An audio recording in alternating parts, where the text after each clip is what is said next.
Денес официјално се покрива 3-километарскиот порој, кој ја дели Струмица на половина.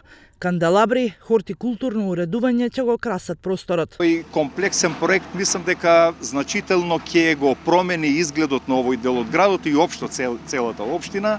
Мислам дека значително ќе се подобри и функционалноста на каналот, а и урбаниот изглед. Инженерските анализи покажуваат дека покривањето на истиот нема да го ремети протокот на дождовната вода.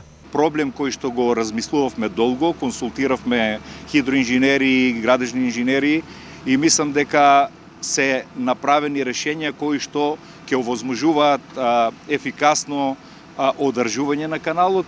Поројот задаваше големи главоболки на струмичани. Се излеваше на најниската точка, а се собираше и смет од несовесните граѓани. Затворањето на најголемиот порој во Струмица ќе значи решавање на проблемите на струмичани кои што живеат покрај него. Велат дека при излевањето на поројот се поплаваа нивните домови. Сега овој проблем ќе стане минато. Првата фаза на изградбата е предвидена да заврши за 8 месеци, а ќе чини околу 600.000 евра.